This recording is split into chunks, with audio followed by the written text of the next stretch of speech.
A warm welcome to all the participants who have joined in for today's Student Development Program on Foundations of Programming using C.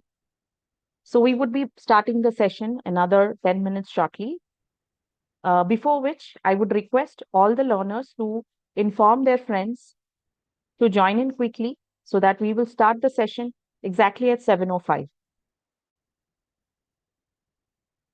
And the same request is from the faculties, HODs, and principals, so that we would start the session at 7:05.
Good evening to all.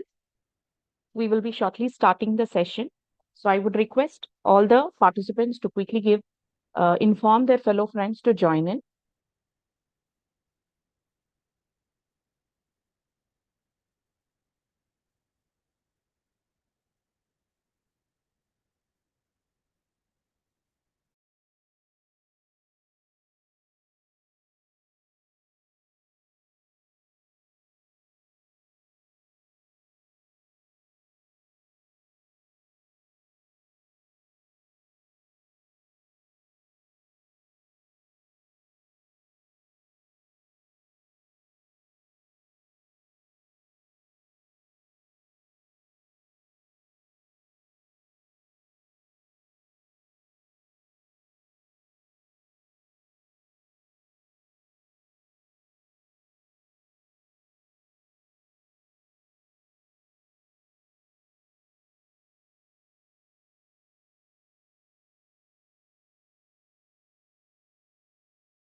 A warm welcome to all the dignitaries who have joined in for today's student development program.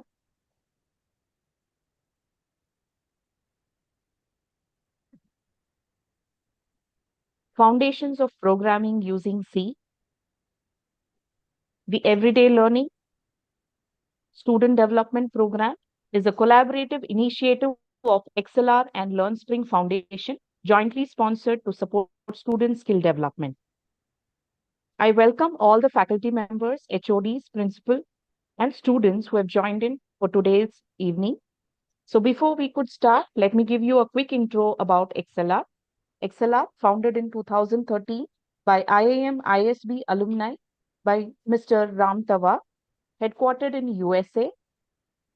So far, we have trained 8 lakh plus students and professionals, and we cater to the requirements of individuals, institutions, and industries. We get stronger through our premium associations like iHub Divya Sampark, SkillUp APSSDC, AppShe, Task, KMDC, IIT Madras Pravartak, IIT Roorkee, Birla Institute of Technology and Science, NASSCOM Future Skill Prime, and Swayam Plus. We have been constantly recognized through by Deloitte, Silicon India, Analytics India, and PMP training for various category of training programs. Through a decade of training excellence, so far we have trained 80,000 plus faculties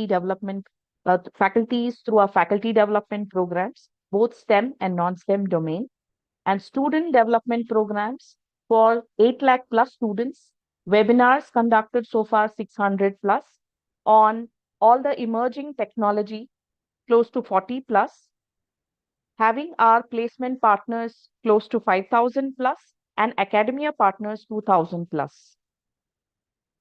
I would like to give a small glimpse of our student development program participants so far trained in engineering degree and others, close to 8 lakh plus, and faculties, again, engineering degree and others, close to 83,000 plus.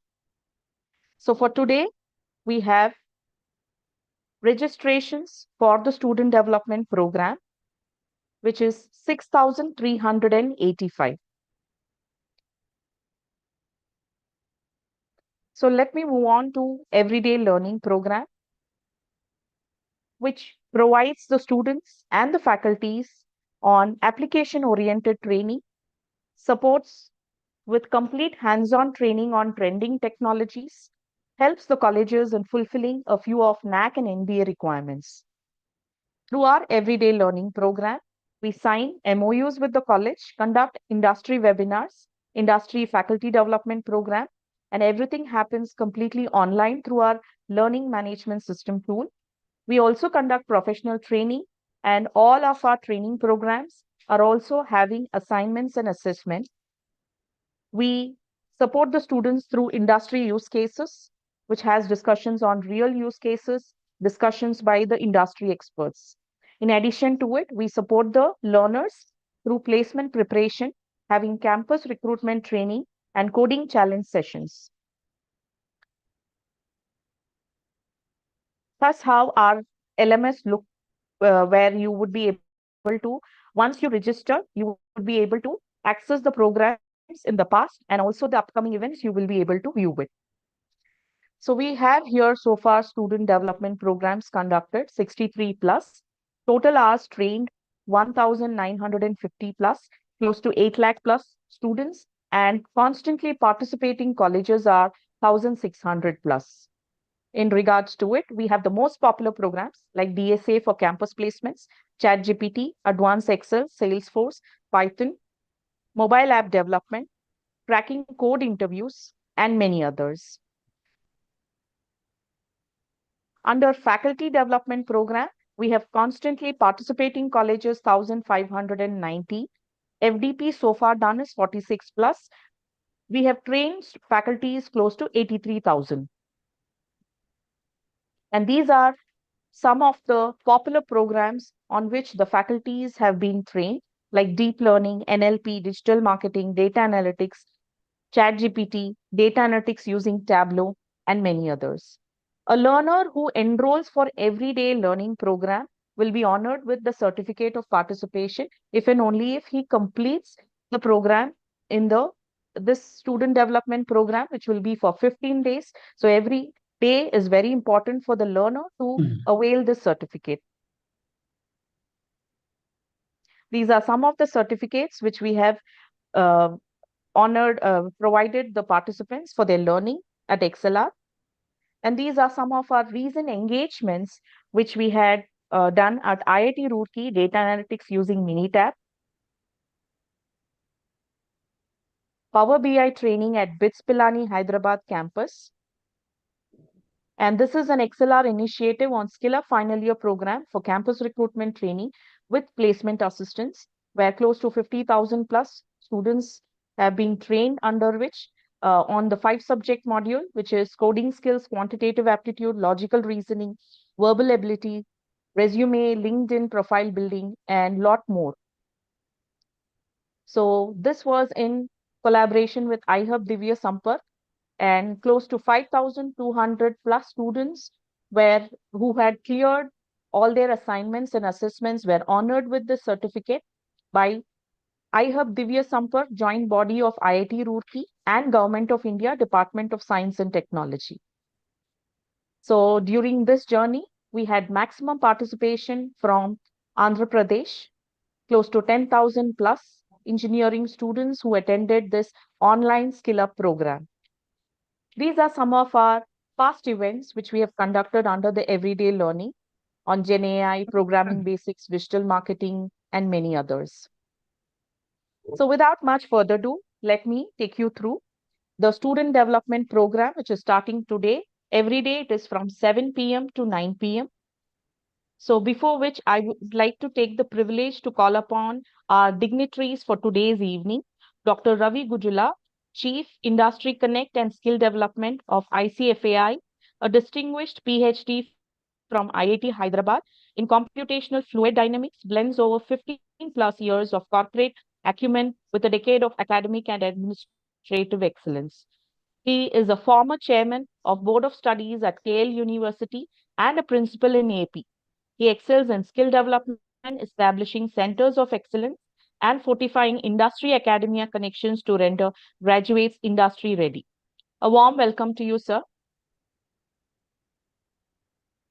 Yeah, thank you very much, Sital, for inviting me for this launching of fundamentals of C language. Am I audible? Hello? Yes, sir, you are very much audible. Yeah, thank you very much. Yeah, good evening, everyone. It's a pleasure to joining you all with the launch of the student development program on foundations of programming using C. So, with organizing by ExcelR. So as you know, just now Seetal is mentioned about the ExcelR activities. I'm so happy to say that when I'm in AP State Skill Development Corporation, we have done rigorously the faculty development program, then student development program. student plus faculty development program leads to institutional development program. They helped Andhra Pradesh state in a big way, both for students, faculty, and ultimately for the institutional development program. So for any higher education, uh, here I would like to share thoughts on the evolving the landscape of higher education. A landscape where faculty development program, technology, and industry collaborations are the driving force shaping the future of learning development. So the transformative of in the transformative of education, where the role of faculty development programs, which essentially required at this juncture, at the heart of any great institution, that lies on uh, the faculty development programs conducted by ExcelR.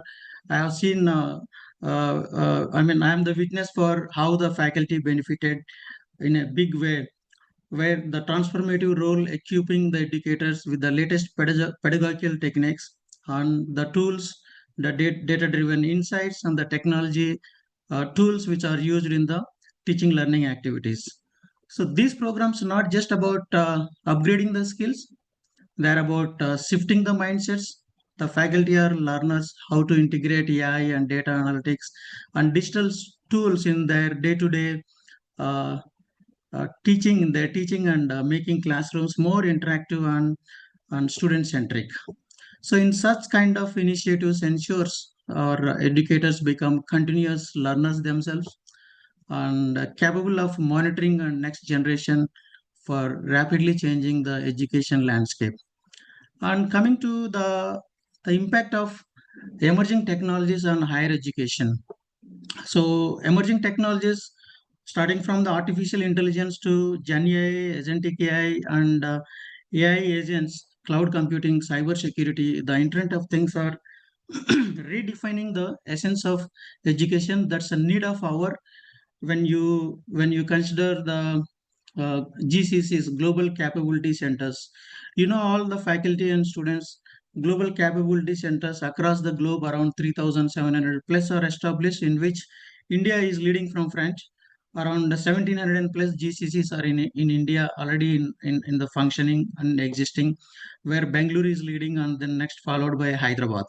Around 280 GCCs are running in Hyderabad. So where these emerging technologies play an important role, the collaboration between industry and academia, which is essentially required at this age, what companies are expecting from educational institutions and what students are expecting from the educational institutions, that will be essentially required, that is fulfilled by collaborating with the industry, where what industry skill sets are required, that we are adopting, imparting at academic level. So that is very very important, this industry collaboration. So that reflections on academic industry collaborations, where you can tap the opportunities, particularly for global capability centers, where they are adopting digital technologies like AR, VR, XR, MR, then data science, data analytics, and artificial intelligence, okay, and the RPA, robotic process automation. So through these giant programs, the way ExcelR is introducing faculty development, student development. Apart from this, they are also offering internships in collaboration with the industry, and also they are providing assistance to the placements. And then coming to, I think I shared my thoughts about uh, the higher education landscape, how it is emerging and changing rapidly along with the growth of IT industry in the digital juncture. So coming to today program, this is a student development program on foundations of programming using C by ExcelR. So this initiative reflects our shared vision of empowering the students with industry relevant skills. So I think a majority of students who joined here, I think first years, might be this will be much helpful for them, preparing them for future technology. Learning C program is not just about coding; it is about building logical mindset understanding how system works, and creating a foundations for all advanced programming languages you will learn in your career in future. So this is going to be a strong foundation, and particularly in collaboration with the XLR, how the trainers who are subject matter experts, the teaching with academic level is different. The teaching at application oriented uh, application development with subject matter experts, that is entirely different. So whoever joined in this call, I urge all of you to make full use of this opportunity, engage actively, and more sessions to be more interactive, and ask questions, and then post questions, and practice consistently, where you gain the fundamentals and how to apply fundamentals to building an application using starting from C language. This will be helpful for you in future learning in any kind of language, or full stack with Java, full stack with Python, full stack with .NET, or Java, or advanced Java, or artificial intelligence. This is the basic fundamental step at C language. Once you're accustomed to this learning fundamentals and applying fundamentals to build an application, that will be carry forward forever in entire your future. So the certificate what you are going to earn at the end of this everyday learning program, so will not only validate your efforts, and but also enhance your employability and confidence. You are building confidence based on strong in fundamentals and applying fundamentals to build an application. So wishing you all success learning journey. Let this program be your stepping stone towards becoming the future ready professionals, which are in future you are going to uh, uh, crack, or get a job in global capability centers, which are new generation of software industry, where lot of jobs with a good packages are waiting for you. You need to adapt the learning process from here in the first year. That will be helpful for you. So these all are from my side. Thank you very much, Sital, giving an opportunity and just sharing a few thoughts from my end. Thank you. Wish you all the best. Thank you very much, Dr. Ravi Kujula, sir. Your talk was both informative and inspiring, and we are deeply thankful for your time and effort, sir. Thank you very much. So let me call upon our next dignitary for today's evening, Dr. J. Arogya Ranjit, Dean, School of Engineering and Technology from JPR University. He has 22 plus years of academic excellence and 8 PhD scholars guided under Anna University, authored 30 plus research papers in reputed journals with expertise in engineering education, innovation, and research development. A visionary leader committed to industry academia collaboration, nurturing young engineering talent. A warm welcome to you, sir. Yeah, good evening to everyone. Am I audible, ma'am? Yes, sir. So it's a pleasure to be here for the student development program on foundations of programming using C, organized by ExcelR. And I sincerely appreciate the efforts of ExcelR, our faculty members, coordinators for creating this valuable learning opportunity for our students. I am Dr. J. R. Ranjit, as mentioned, Dean for School of Engineering and Technology in JPR University. At JPR University, under the visionary leadership of our Honorable Chancellor, Dr. Regina JPR, we are deeply committed to academic excellence, innovation, and holistic student development. The university offers a diverse programs across engineering, science, management, and arts, and strives to bridge the gap between industry and academia through impactful collaborations. We have established MOUs with Infosys Campus Connect, L&T EduTech, Red Hat, enabling our students to gain hands-on training and industry-recognized certifications. On the global front, our collaborations with Aurora University USA, Judson University USA, University of Grenada, and University Technology Petronas Malaysia provide international exposure and research opportunities for both students and faculties. And the world, we know, is running behind AI, generative AI, and so on technology. And quantum, they are working on, researchers are working continuously on quantum technology. But now coming to today's theme, C programming. So it's a student development program effort by ExcelR. So I would wonder why C programming instead of AI is being the topic for today's student development program. Students might wonder. C programming is the foundation upon which every programmer builds their technical journey. It sharpens logical thinking, strengthens problem solving skills, and lays the groundwork for learning advanced languages and technologies, as Sir mentioned earlier.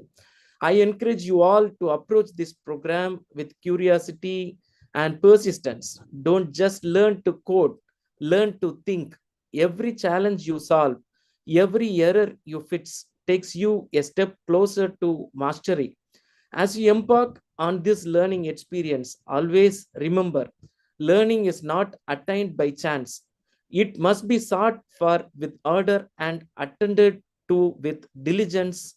Let this program inspire you to keep learning, exploring, and growing into skilled, confident engineers of tomorrow. We know we are not coders, we are nation builders from whom lot of innovations, ideas coming into many new innovations are being expected from future engineers. So today we are laying a strong foundation.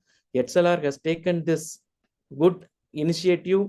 I congratulate and I bless this opportunity for all the students to make all your dreams come true. Thank you, and I wish this program a grand success. Thank you very much, sir. Thank you. We extend our heartfelt gratitude to you for sharing the valuable insights on the same. Thank you very much, sir. So let me call upon our next dignitary for today's evening, Dr. Manjunath TK, Professor and Head Department of AI and DS from KS School of Engineering and Management. He has 25 plus years of academy and industry experience. He's a postdoctoral researcher at Multimedia University, Malaysia. His research focuses on intelligent fuel energy management system using deep learning for next-gen vehicles. He's an accomplished academician, researcher, and leader. He has collaborated with TCS, DDU-GKY, and driven innovation in AI, ML, and embedded system. A warm welcome to you, sir.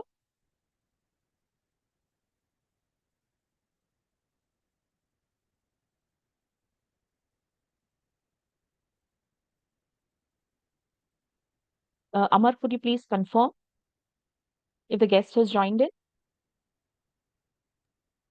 Yes. Manjunath sir? Yes, he's there after just 1 minute.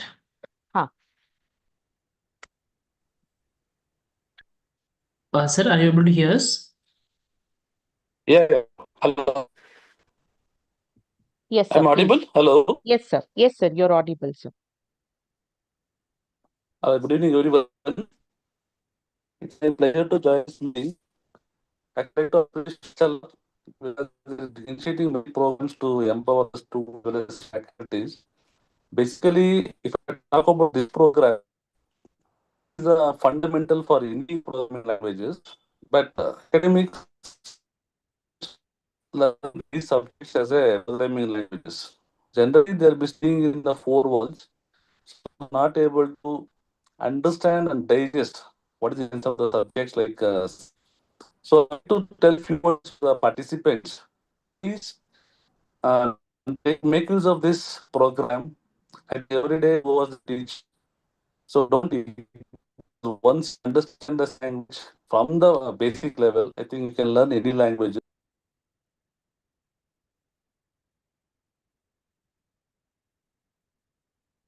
Manjunath, sir, we lost you.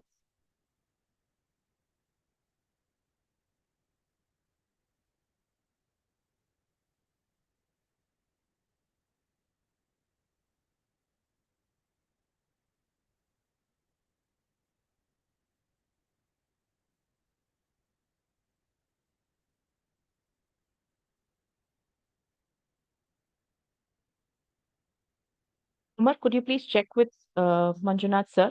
Meanwhile, I will request the industry. Amar, do we have Manjunath, sir? Sir, rejoin. We'll just check. Sir, Huh. you're able to hear us again?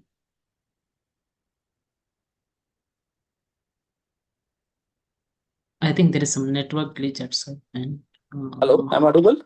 Yes, sir. Sorry, maybe network issue this. I would like to congratulate each and every participants in this program. Also, I would like to thank ExcelR. They are doing wonderful programs. These kind of programs are very much required for nowadays students' journey, students' journey. Thank you. Thank you for the opportunity, Sheetal. Thank you. Thank you very much, sir.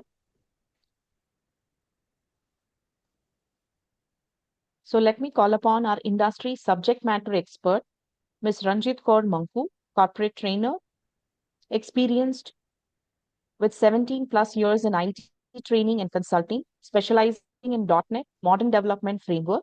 She is a certified Microsoft trainer on MCT with proven expertise in full stack development and train the trainer programs for top MNCs. Passionate about delivering industry aligned hands-on training that drives measurable professional growth.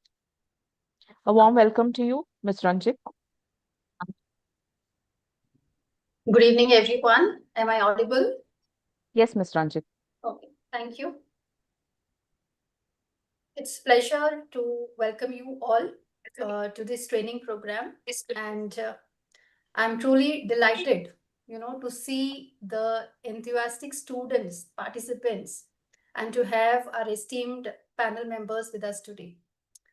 So the program which is designed is not just to share the knowledge, but to create a space for learning, interaction, and growth. So over the next few days, for 15 days, 30 hours of training, we will be exploring new ideas, strengthen our skills and connect theory with practice. I encourage each of the participant here to participate actively, in the training session. You can ask the questions, you share your thoughts, learn from one another.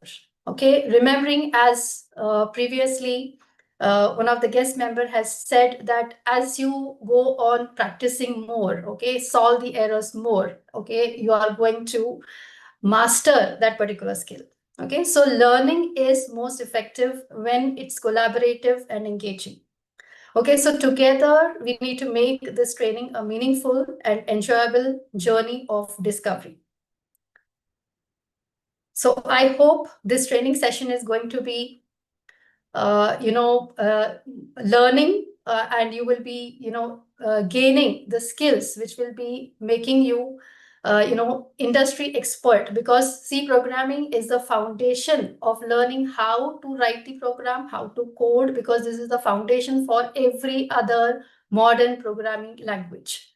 And I wish you all the best, complete the program and develop the skills. Thank you. Thank you, Ms. Ranjit. Next will be the LMS walkthrough by Mr. Amar Shivate, post which we will hand over the session to you, Ms. Ranjit. Yes, sure. Thank you. So I would request Mr. Amar to take over the session and give the participants a complete walkthrough on the LMS. Yeah, sure. Thanks. Once again, a very good evening to all the learners, faculty members, and students. Warm welcome to the 30 hours ExcelR SDP on C language. So I'm here to give you the quick walkthrough onto the LMS portal. Okay. So I believe my voice is loud and clear. You're able to hear me properly. If yes, can I have some confirmation into the chat box? Yes, Amar, you're audible. Okay, thank you, ma'am. Okay, so let's proceed with this confirmation. So, dear participant, as you know, LMS is known as a learning management system, and it's ExcelR online portal to provide you a one-stop solution for all e-learning material. Okay, so whatever the material we are going to use in this next 15 days, or all the recorded videos, then assignments or attendance agenda, everything you will find over the LMS. And on top of it, you are able to access the attendance from the LMS. You are able to join the session from LMS. So today you receive a link from your college, even we shared from our site, you received an email. From tomorrow onwards, make sure that we have to join the session using the LMS portal. And for that reason, everybody must aware and everybody needs to be logged today itself. So we are ready to join the session from tomorrow onwards via LMS portal. Okay. See, some of you directly join via joining link. If you're not registered, no need to worry. On YouTube, I already shared the attendance link. On Zoom as well, I will share after LMS KT. If you missed, if you're not registered, please do registration. Share with your friends as well if they're not registered and looking for the program. Okay. So on this, let's start with the LMS KT session. So first of all, those who registered, immediately you are receiving the emails once after completion of the registration that LMS portal account details by ExcelR. If you are a first time user of ExcelR and if you attended any previous program of ExcelR, you receiving a only one email, that is a course welcome email, because you already have the account details with you. Okay, and simply we're not required for the multiple process. By using the portal link, email address and password, we have to do a signing. Okay, so here you are able to see the portal link. Portal link is nothing but a URL, mylearning.excelr.com. Okay, so this is the LMS URL which will be with you for future as well. Even these recordings of the sessions will be there with you in future as well after completion of the program as well. Okay, so now if I click here, then I need to proceed with the sign in. I need to provide my email address and password. But if you check here, the password is lengthy and typical to remember and add every time, right? So I will give you the idea on that as well, how you are able to update the password once we are going to do a login first time. So let's suppose that I'm clicking on this link. So it will take me to the next page, that is a sign in page or login page. And here I need to provide my credentials. Yes, so this email address and password already you have in the email. Simply you have to enter that and you need to click on the sign in. Right. So now let me reshare my screen and we'll go through the LMS portal live. So now you got the idea on the first page, how to find the mail and what is the LMS URL and how you are going to do a sign in. Okay. So let me reshare the screen once. Okay. Yes. So once I provide my credentials successfully, I will come here on the website of the LMS. Okay, and you're able to see mylearning.excelr.com.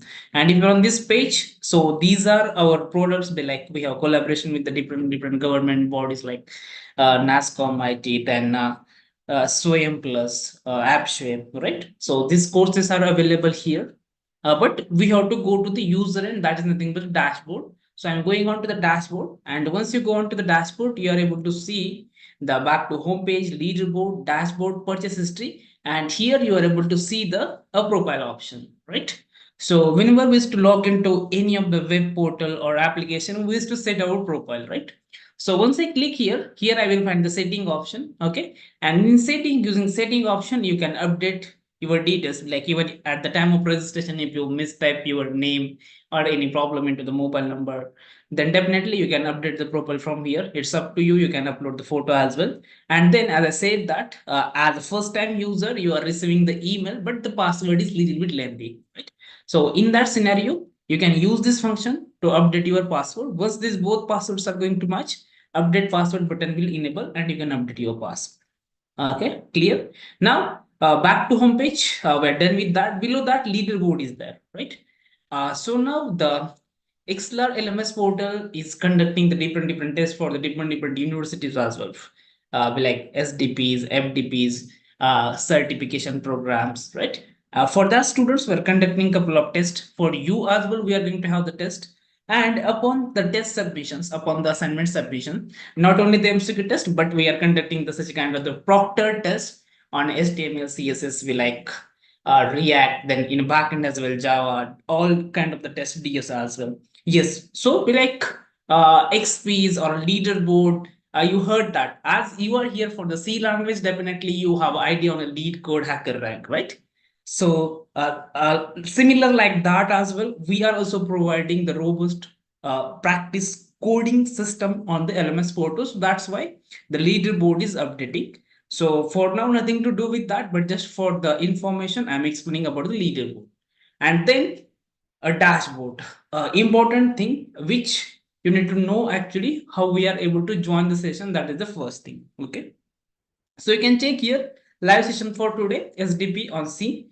Okay, so you will be able to see the date and the time. So let me click on that. Once you click on that, you are able to see the join Zoom meeting from here. Okay, so if you want to join the Zoom session, you can click here and you can join the session. Now the Zoom capacity is already reached to 1000. Okay, so it's almost 1K, 997, 1K, 997, 1K, right? So if you're facing any issue while joining the Zoom session, yes, no need to worry. We are always there live onto the YouTube as well. You can just click onto the YouTube as well, and we can share all the information. Again, YouTube participant, see, whatever the queries or question you are going to have, you can just simply post into the live chat. Our team will take care of that. All the information, whatever we are going to share over the Zoom as well. Similarly, it's live onto the YouTube, and our team will be sharing that over the YouTube as well. So no need to worry at all. Okay. So this is about the joining the session. One more thing, just coming here, clicking on mark as present, it will not mark your attendance.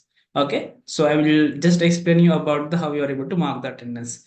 So back to the dashboard, and I want to access. So now we are cleared on to the joining the session. Sir, how to access the recording? Where will get the attendance? Right, that is also important things. Or where will get the recording sessions or material as well. Right, so here you can check in enrolled courses. If you enroll 2-3 courses of ExcelR, previously SDP or any FDP, you will find that on your dashboard. But as a member of ExcelR, I have a couple of courses enrolled on my dashboard. So let's focus on the today's SDP, and you can check this is the SDP which I have to open. So first of all, you can check here, you will find the agenda, attendance and feedback, live session, session recordings, and reading material. Okay, agenda. SDP on C agenda. So day wise, what's the plan actually, what we are going to cover? So that agenda is here, and you can definitely go through that. You will have the idea actually what we are going to learn, right? Then attendance and feedback link. So click here, you will find the link. You can click on that, and you can always access the attendance and feedback from here. But the most important thing coming to the attendance and feedback, 60% attendance is mandatory to get the certificate of participation. Okay, the first point. The second point, the attendance link will be only open between 8:30 p.m. to 9:30 p.m. You have to mark in between that. And whenever you are marking your attendance, make sure that all the sessions every day you are using the registered mail ID, so it will not create your multiple accounts. I hope it's clear. And now, like next question that will come from your side, that today you are not having the LMS access. How about the attendance, sir? How to mark? I just registered, I not received, I'm facing some issue, I'm not able to forward the password, all these things. So you need to worry. Our team will be sharing the attendance link as well over the Zoom and YouTube as well at sharp at 8:30. Okay. 8:30 to 9:30 link will be open, and by 9:30 it will be closing automatically. Okay. So this is about the attendance and feedback. Okay, we're done with the agenda, we're done with the attendance and feedback. Then live session, which I already explained that how you are able to join that. Then session recordings. So you can check here, day 1 recording, it's available here. Every day, day-wise recordings will be available. Even if you want to share any comments, you can share that, and we'll get back to you on that as well for the recording sessions as well, wherever it's possible. Okay, and then reading material. So practice files, course files, and presentations, Word document, or PPT. So that will be shared with you. So you will find into the reading material. Okay, so that's how you can access the LMS. I hope things are clear. If any issue or any query or any question, you can just post in the chat box. We'll take 2 more minutes. If not, then we'll start with the class. Any query, any question? Zoom, YouTube participants.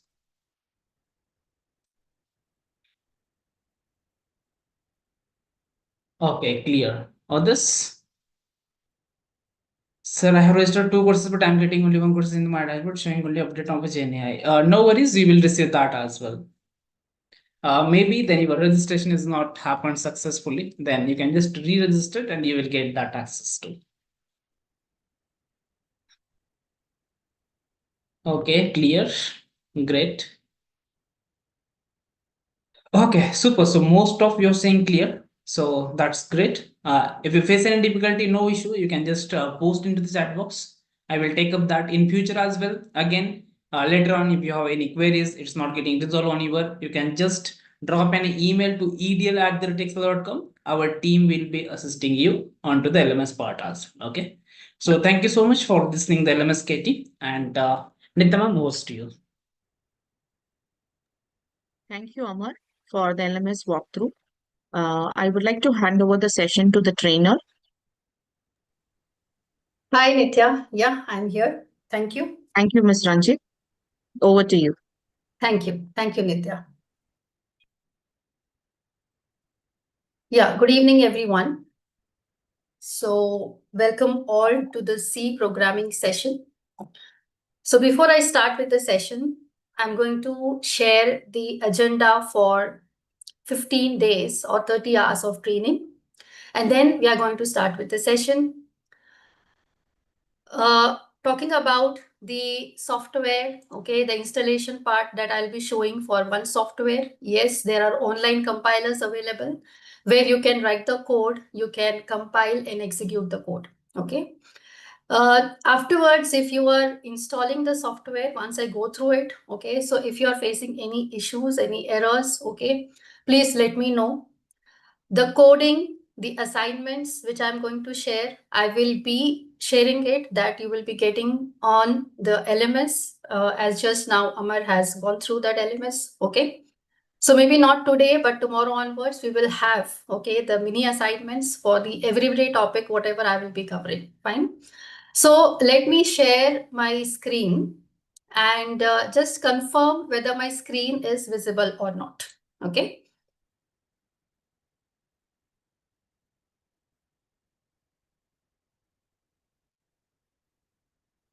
Yeah. Just confirm that the screen is visible. Yes, Ms. Ranjit. Okay, fine. Thank you. Thank you, everyone. Okay, so this is the foundations of C programming using C.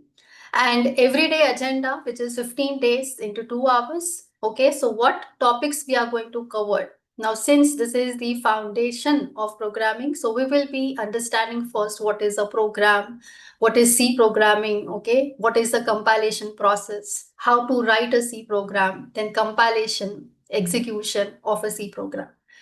And these activities are outcome focused, okay. So you will be getting the hands-on assignments, practice also every day along with me. You have to do it, okay. Just see that you are able to do it, you're able to write the code, you're getting the output, okay. And if there are any errors, you are able to solve the errors, fine.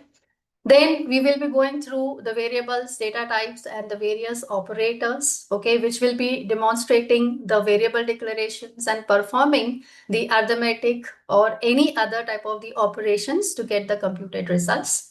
Then day 3, we will be working on input and output operations, okay. So program is taking the input and then after processing, the output is provided, but there are various functions available in C for taking the input and providing the formatted output.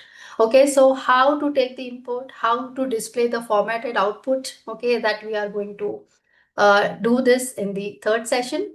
After that, 4th session will be decision-making constructs. Like, okay, you need to construct the programs that are made on the decisions, like if else, or you have got multiple the inputs, and then based on the certain input you need to provide the output, okay. So decision making constructs where you're going to learn the conditional operators, your if else, nested if else, and the switch case, okay. So how to write a program which is going to execute having different paths, right? Then day 5, we will be, diving into the looping and the iterative constructs. Okay, so how you will be writing a program which is repetitive, like for, while, do while, break, continue, go to. Okay, so why? Because there are the programs which needs the repetitive execution, right? So we need to understand that how to write this iterative logic using the various loop constructs and the control statements, okay, the decision-making constructs, everything. Then day 6 will be the arrays, okay. So arrays are nothing but which are going to store the multiple variables. and single multi-dimensional arrays, then how to initialize them, how to traverse through the array, how to do the summation, what are the searching available in the arrays, okay, using the different algorithms. So we'll be understanding arrays, very important topic. Character arrays and strings.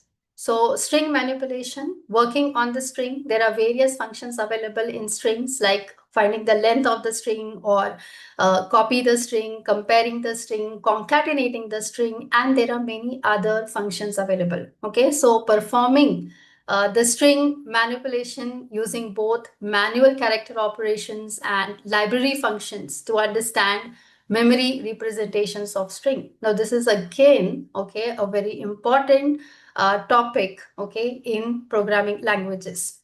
Then we will be understanding more about the functions, okay, how you can make a C program, extendable is by creating your own user-defined functions, okay. So what is the function definition, the parameters, return value, what is call by value, call by reference.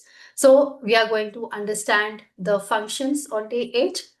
Then C will also use pointers, okay, which is not used in the modern development languages like Java and .NET, but pointers are used in C because C is going to directly interact with the hardware also, okay, because it is not only the high level language, it is the language which is interacting with the hardware. That is the reason why the operating systems are developed using C. So pointers are used in C. So how to work with the pointers? Okay, what are pointer variables? The declaring the pointer, arithmetic pointers, arrays. Okay, so we are going to learn in detail about the pointers. Then coming to the structures where you can create your own data types. Okay, defining structures, arrays of structure, nested structures. Okay, so it is the data type which is going to model the real world entities and manipulate multiple records efficiently. This is a way to create the user defined data type apart from, okay, the data types which are available in the C programming. Then union, defining the unions, memory allocation, and finally we will be understanding what is the difference between the structure and the union. So how union optimize memory and demonstrate understanding of data overlay within the same memory space. See, the question here is when you write a program, the program written should be efficient. Efficient in the terms of resources. When we say resources means we are talking about the space and the time. Okay, so we will be understanding that how we have to write the efficient code. File handling. Okay, so till this day 11, we are going to write the programs which are going to give the output. Okay, you will see the output right on the output window. But there is a need to read and write, okay, to write the output to the files or to read from the files. Okay, so all these are coming under the file handling operations. Okay, so how to read from a file, how to write to the file, what are the various functions available for performing reading and writing to the files. Day 13 will be a little bit advanced topics. Okay, from here you'll be getting dynamic memory and preprocessor directives. Okay, so these are the various functions available. There are the macros available. Okay, so dynamically allocate, reallocate, and free memory at runtime and understand compile time directives and macro usage, right? Because as I said, C uses pointers. Okay, so again here we are going to understand that with the dynamic memory and the preprocessor directives available. Then day 14 will be error handling. Okay, so whenever a program is written, okay, there will be different types of the errors. Okay, so we'll understand what are the different types of the errors and how you have to handle that errors. Okay, so basic error handling and also error handling during the file operations. Okay, so how to detect and manage the runtime and file related errors, ensuring robust and error tolerant program execution, right? And then day 15 will be the project implementation and final quiz. Now, whatever topics, okay, we are going to cover in this 14 days, okay, a small mini project will be given to you and you have to work on that project, obviously integrating all like arrays, functions, structures, and file, okay. Complete C programming knowledge you have to apply to design, implement, and test a real world application, demonstrating the logical flow, modularity, and file operations. So this project topic I will be giving you earlier so that you can start working on the project. Okay, you can start designing, create a workflow, and then later on you can start coding as well. Okay, so that you can complete the project on time. So these are the topics we are going to cover, okay, in this 15 days. But apart from that, okay, as already I have mentioned, I will be giving you mini assignments. Okay, so this will be some practice questions, each day exercise, which will be a small program aligned with that topic. Okay, multiple programs, multiple assignments can be given. Okay, you will get this in your LMS. Final mini project at the end of the training, as it is already mentioned. A final quiz at the end of the training covering all topics. Okay, so a quiz will be conducted on the last day of the training covering all the topics. But in between also, okay, you will be having these small quizzes, okay, maybe for on 5 to 10 questions, okay, not every day, but yes, it will be conducted to understand, okay, how much you have, understood about the topic. So that is only 5 to 10, questions or the quizzes, okay, which I will be conducting, fine. Within a week, maybe 2 or 3 days, we will have that mini quiz, fine. So this is the agenda of the C program, and this is what we are going to learn every day. And yes, as I said earlier, try to write the programs, try to complete the assignments, do the practice, okay, and see that you are able to complete the mini assignment at the end.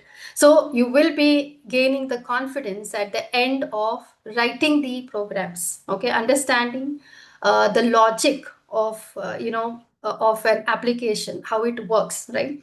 So this is going to help you later also, fine. So this is the complete agenda. I hope this agenda is clear to everyone.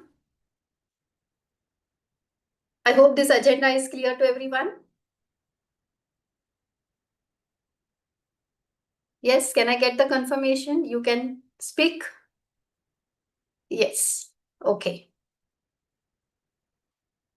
Okay, thank you everyone.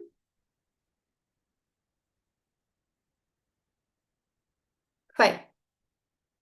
Good. So let us start with the training now. So I'm going to share my screen.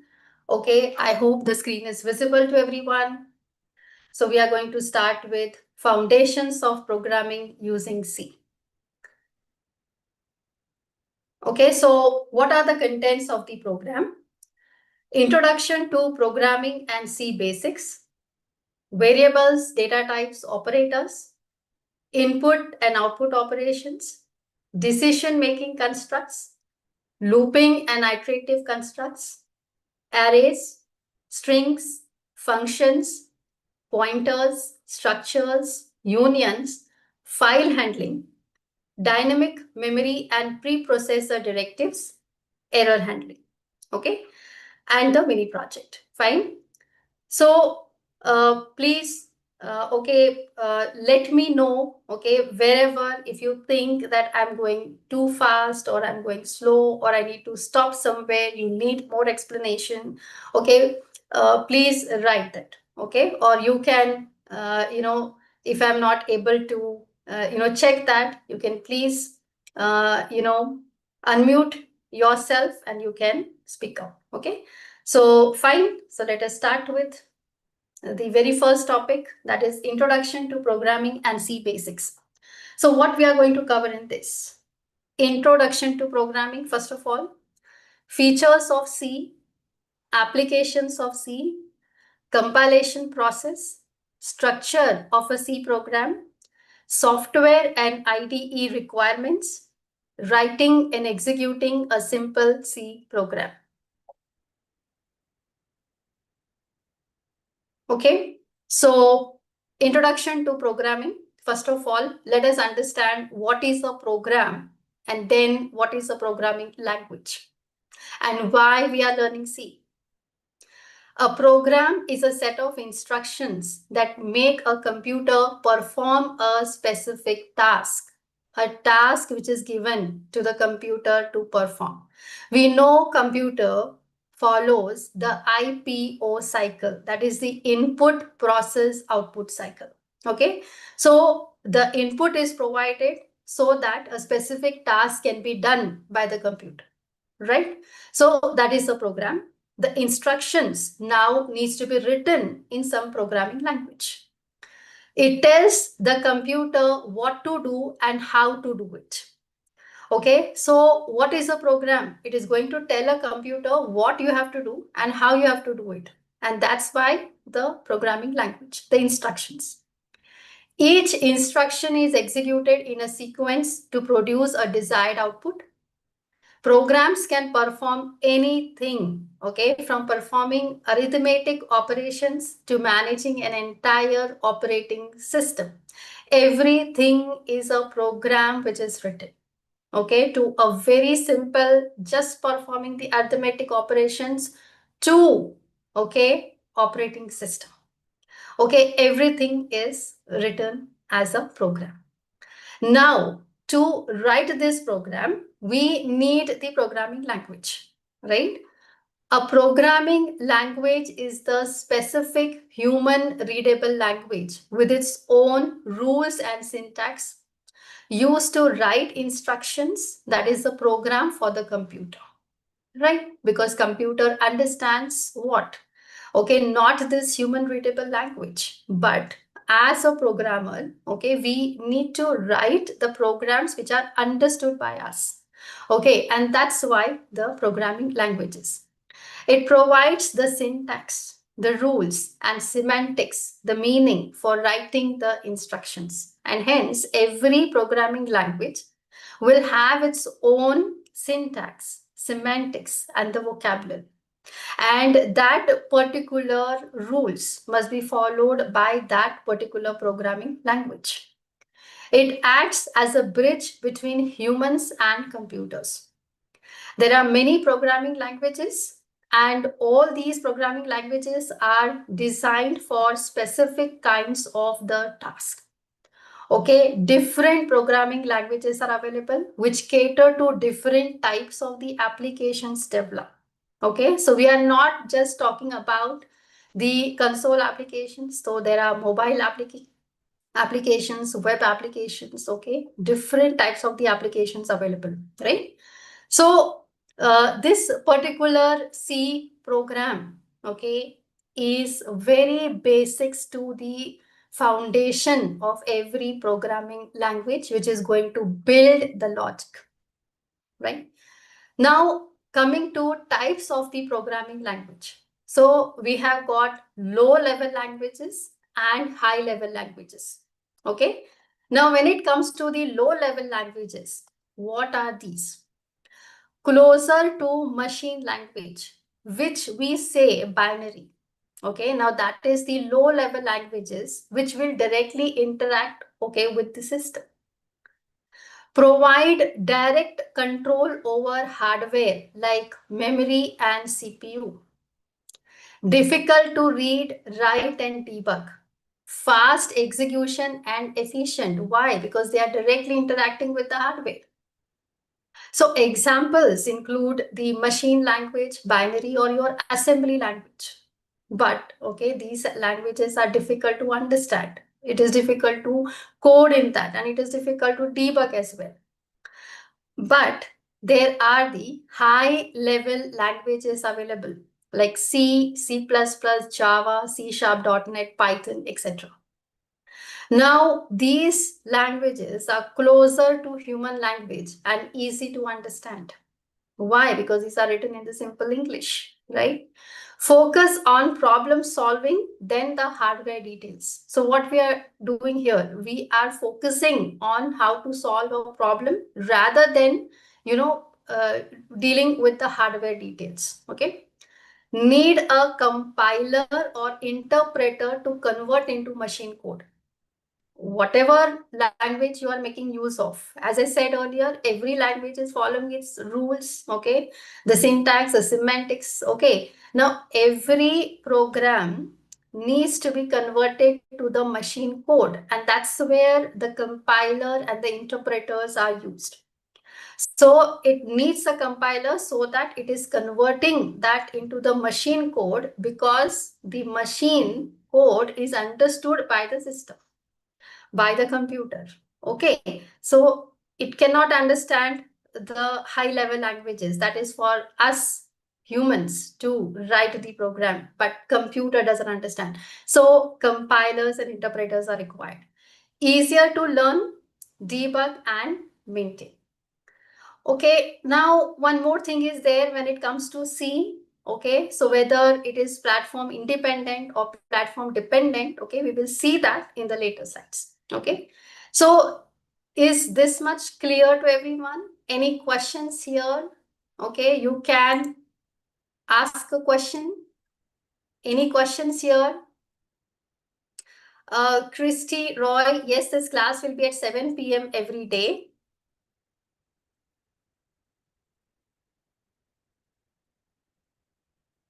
Okay, any questions? Okay, fine. So you can write it down, Sumit, no problem. So any questions, you can please post it here. Okay, that is fine. So I will go through it. So any questions?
C is a powerful general purpose and procedural programming language developed by Dennis Ritchie at Bell Labs in the early 1970s. Okay. Now, what are the features? So let us understand the features of C. Procedural. See, understand these all terms. Okay. When it comes to the programming language. Procedural because C follows a step-by-step function-based approach. What is a function? Function, you are going to write the task which is going to be done by the computer. Okay. Function-based approach where programs are divided into procedures or functions. Procedures is nothing but a function, right? So it is known as a procedural programming language. Compile the language. C programs are translated into machine code by a compiler for fast execution. So there are different compilers available. Okay, as I said, I will be going through, okay, the installation, okay, and how you will be using the compiler, okay, to compile and execute the code. Fine. Low level access. C allows direct interaction with hardware and memory through pointers. See, in the previous slide, I had mentioned that it is a high-level language, but it is also interacting with the, hardware, right? Why? Because of the pointers. So it is also a middle-level language because it is a low level language also, and it is a high level language also. Okay, so you can say that it is a middle level language because it is also interacting with the hardware. Operating systems are developed using C. Portability.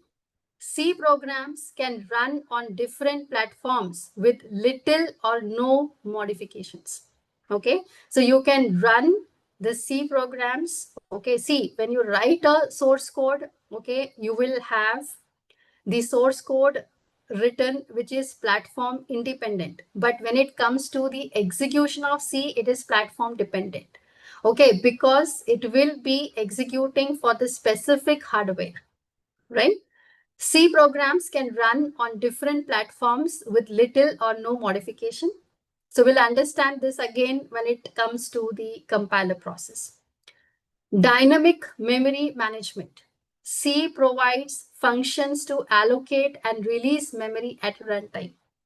So C program, okay, the programmers allocate the memory and programmers needs to deallocate the memory. Now, this is not true for the languages like Java or .NET. Okay, so there the automatic memory management happens. So since here the pointers are used, the memory is used. Okay, so allocation and the deallocation of the memory needs to be done. Pointers. C uses pointers to store and manipulate the memory addresses efficiently. Extensible. As already said earlier, C provides you with the predefined functions. Okay. Now, C allows adding the new features and the functionalities easily by writing the additional functions, right? And how you can do that? Yes, you can create your own user-defined functions. You can create your own data types by using structures, right? And you can also create your own library. Efficient. C produces optimized and fast executing code suitable for system level applications. Okay, why I said because it is directly also interacting with the hardware. Okay, so if you are writing a code and compiling a code for a particular hardware configuration, then that code is going to be giving the optimized performance for that particular, you can say, the system. Okay, so it is efficient. Now these are some of the features of C. Now coming to the applications of C. Okay, every particular programming language, as discussed earlier, will be used for developing, the certain types of the applications, right? Now, what are the applications of C? Means where C is used, okay, and how this is used, in what type of applications. So here, okay, there are some particular applications mentioned, okay, in what type of the system this C is used. First of all, operating system. Example, Unix, Linux kernel. Okay, so we are aware of operating system. Okay, we have got Windows, we have got the Linux operating system or the Mac operating system. Okay, different operating systems are available.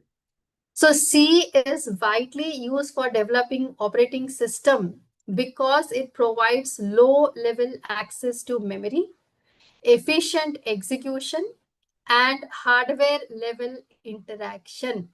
And that's the reason why C is used, okay, for creating the operating systems. Compilers and interpreters.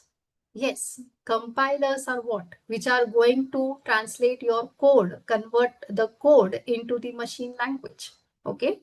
C is used to develop compilers and interpreters, which is line by line compiling and executing the code for other programming languages. Its speed and close to hardware control make it ideal for building translation tools. Example, there is GCC. Okay, this is nothing but your GNU compiler collections.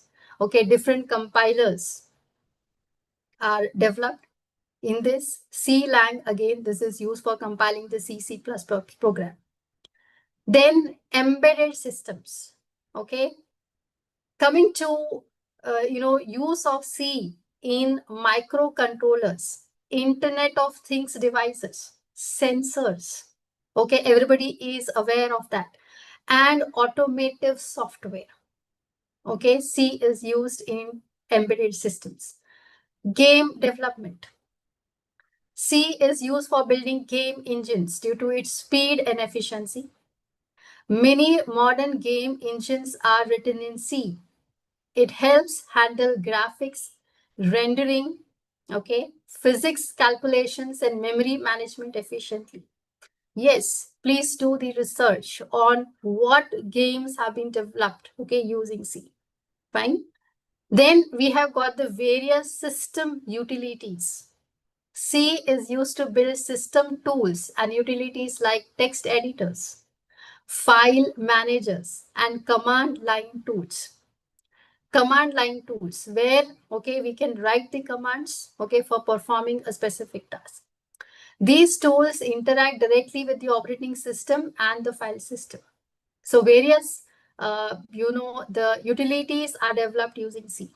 Okay, so here what you're supposed to do is, okay, you can research on the applications of C in these particular different categories. Okay, what are the different system utilities which are developed using C? Okay, what are the different games, okay, which are developed? How this is used in the embedded systems? Okay, what are the other compilers and the interpreters developed using C? Okay, and what are the operating systems which are developed using C? Okay, so please do the research on this, okay, and you can let me know, okay, in the next session about the various, whatever you are getting, okay, the answers for this, right? So these are the applications of C. Now coming to the compilation process, okay, fine. Now we need to start writing the C program, correct? So there is a source code file to be written first of all, okay? So on the high level, we will be writing a C program, okay? So today we are going to understand how to write a simple C program. We will understand the structure of C program, okay? So there is a source code and the extension is the .c file. Okay, this is the extension of the this is the extension of a C file. So we are going to save the file as .c file. So various other programming languages do have the other extension. Like we have got .java, okay, for Java file, .cs for the C# file, like that. Then there is the pre-processing. Okay, this is going to happen. Expanded source code, hash include. Now these are the directives which will be included, okay, in the program, because there are the certain functions, okay, which will be, okay, used in the code, which are defined here. Okay, so we will be understanding this in detail. Like hash include, we are going to include the header files. Okay, a very simple header file is stdio.h, which will be providing the standard input output operations. Okay, so the expanded source code. After that, the compilation process happened. Now compilation process is going to generate the assembly code, that will be the .s file, .asm file, okay, assembly file. Then there is the object code. Okay, assembling will produce the object code. Assembling will produce the object code. Now this will be .o or .obj. And after this, the linking is going to provide you with the executable file .exe or a.out. Now, what is the executable file? Understand, the executable files are going to run by the system. okay, by the operating system. That are the exe files, that are the executable files. So in your system, there are various executables, okay. At one point of time, there are various executable running, okay. So if you have opened the Word, it is your winword.exe running. If you have opened Notepad, it is the notepad.exe process running, okay. So what it is going to generate is the executable file, which is nothing but it is going to run finally by the operating system, because this is understood by the operating system. Okay. Now, if you will see here, the first is pre-processing written. Okay. Handles hash include hash define. Okay. So this is also known as a macro. We will be understanding in detail about this. Compilation converts code into the object file.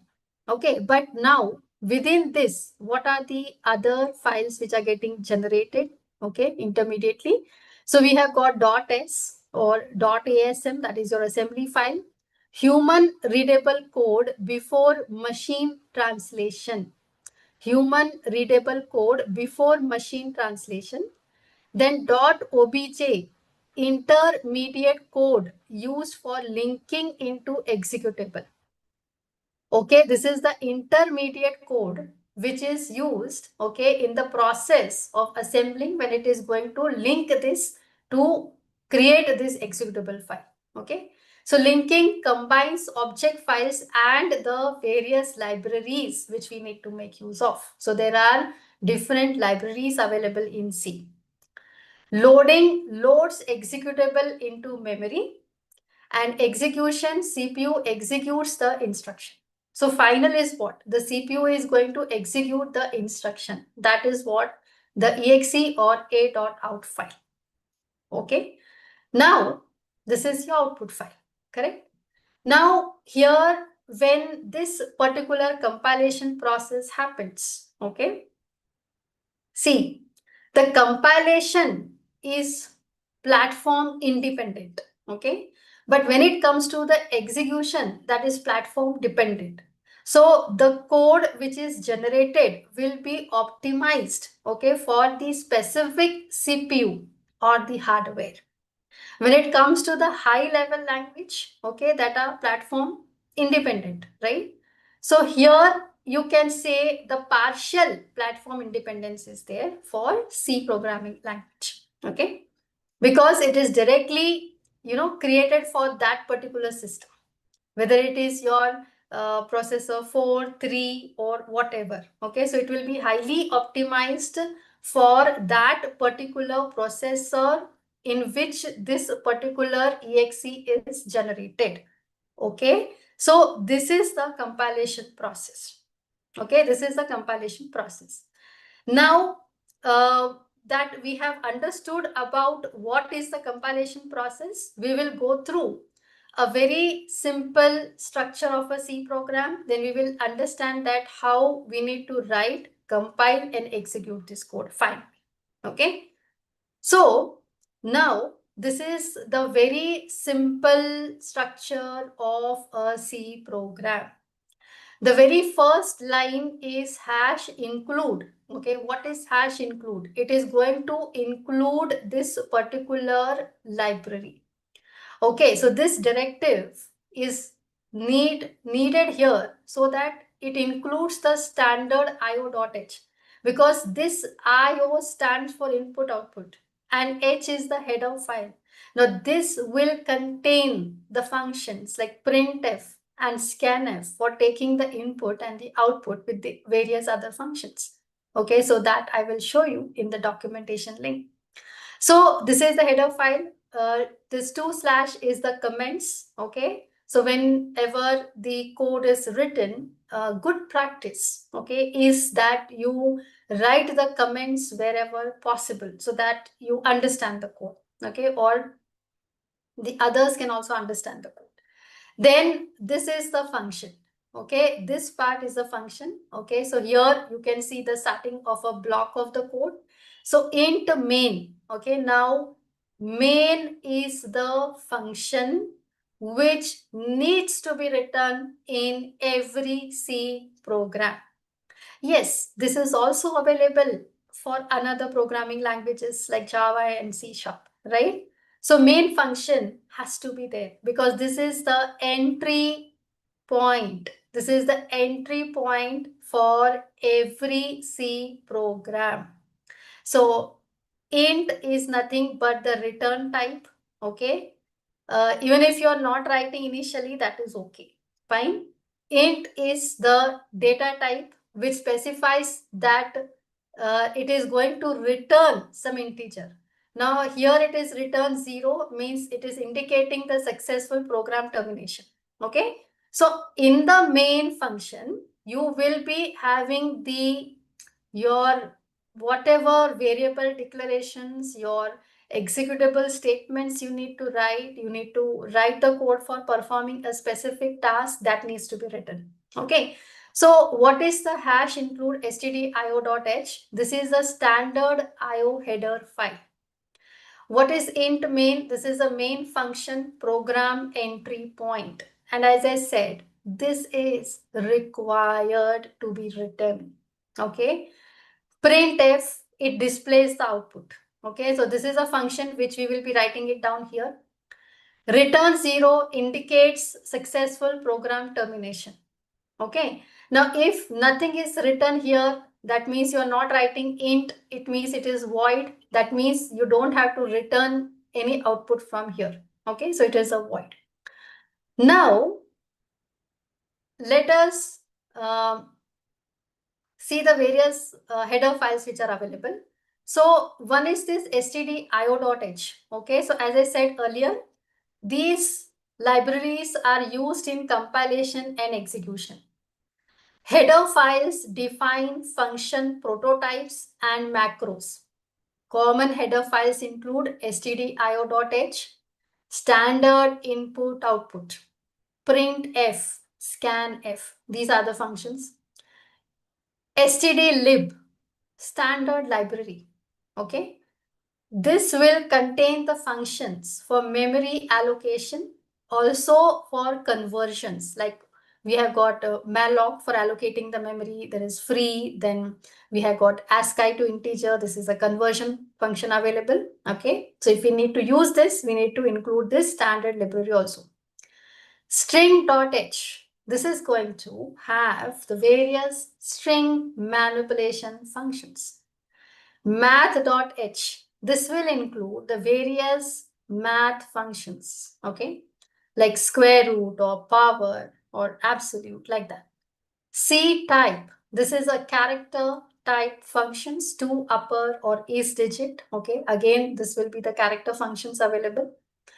Time.h, which is going to work on the various time and the date functions. Okay, so where you can parse the time and the dates to be displayed in the different formats. So these are some of the header files which we will be making use of, okay, in the coming programs. Now coming to the software and the IDE requirements. So see, you have got various the IDEs available, the various compilers available.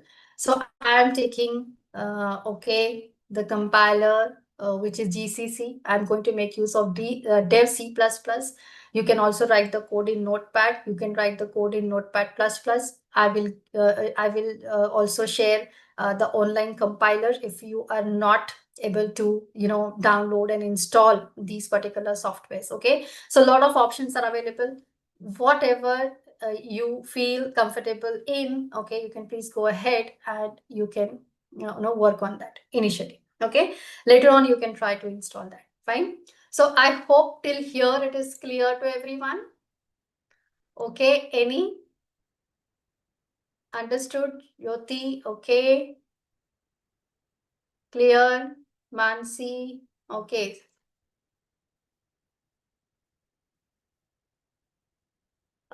Yes, there are documentation, Shri Aditi, okay, available. I will share you the link, okay.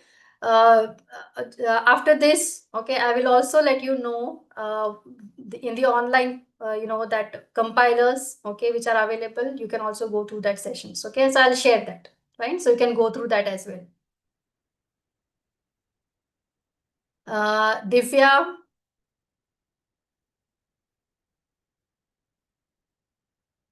Okay, so you can use the online compiler, as I said. Okay, you can use the online compiler.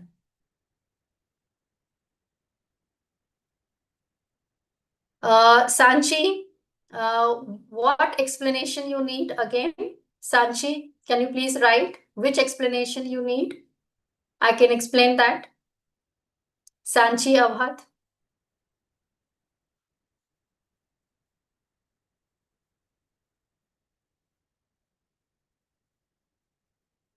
Dev C++ is nice. Okay, Satvika. Okay, low level languages. Okay. No. It is not a return type. By default, it is int. Okay. I'm just saying that if you are not writing anything, means it is not returning, but default is int. Okay. Still, you can write. Fine. Yes, you can open. Right. Yes, you can open the flower bracket. IDE is the integrated development environment. Integrated development environment. Yes, default it is int type. Default it is int type. So once I will start writing the code, all these questions will be clarified. Okay.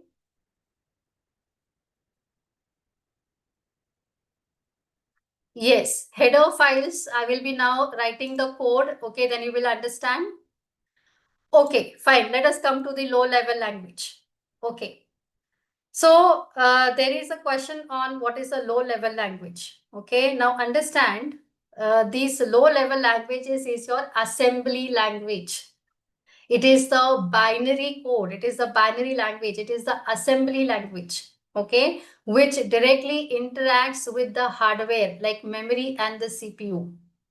Okay, that is known as the low level languages. But we are not writing in the low level languages because it is difficult to write and debug the code. And that's the reason why we are using the high level languages. Okay, this will be directly interacting with the memory and the CPU. But C language is interacting with the memory directly by using pointers. That is what I told earlier. C language is directly interacting with the memory using pointers. Okay, and that is why it is also coming under the low level or low level language. Okay, or you can say the middle level language because it is both low level and high level. Right. Now, let us understand that once we are going to compile the code. Okay. So the operating system is this C compiler. Okay, IDE is Dev C++. You can also use Turbo C++ because there the different compiler is used. Okay, Borderland compiler is used, and these are the online IDEs. Okay, the first is, let me go through. This is the devdocs.io/c. Okay, these links will be shared to you. So this is the devdocs.io.c. Now this is the documentation of the C language. Okay, and here you can see the interface of the C standard library. Okay, so there are the various libraries available here. Okay, and from here we are going to learn few libraries. Understand? Initially, when you will be going through this particular devdocs.io, okay, you will not get this all options. Okay, so after this C, you need to click on enable. So you will be getting here the option of enable. Okay, so when you click on this enable, you will be getting this expandable menu also. Okay, so now here initially when you select C, you will be first of all getting the libraries. So if I click on this stdio.h, okay, now this will take you to the standard input output. Okay, the header file which will provide the generic operation. Please understand, this is what the question one of you have raised. the stdio.h header provides generic file operation support and supply functions with narrow character input-output capabilities. So there are the various functions available in these header files. Okay, see here, defined in the header stdio.h. There is an fgetC function, which is getting a character, getC function, fgetS, fputC, putC, fputS. Okay, see, these functions are available. Okay, so similarly, understand there are various, the header files available. Similarly, you have got ctype.h, okay, which will be working on the character type. See here, okay, is alphanumeric, is alpha, is lower, is upper. Okay, so it will tell you whether that character is upper, is lower, is digit or not. Okay, and every character has got a specific ASCII value. Okay, so working on that ASCII value, okay, using the functions of these header files. Okay, so this is the first, the link. Okay, please note down this. This is the devdocs.io.c. Okay, then we will go to the dev C++. Okay, so already I have downloaded the dev C++. Okay, this particular IDE, that is integrated development environment. Okay, so IDE is going to give you the development environment to write, compile and execute the code along with the various other options. Okay, so now what I have done, as I said, I've already, downloaded this. So after you will download and, you will install that. So in the C program files, you see that there is a dev-cpp. So this can be used for C or C++ programs. Okay. So here you will see the dev C++ application is available.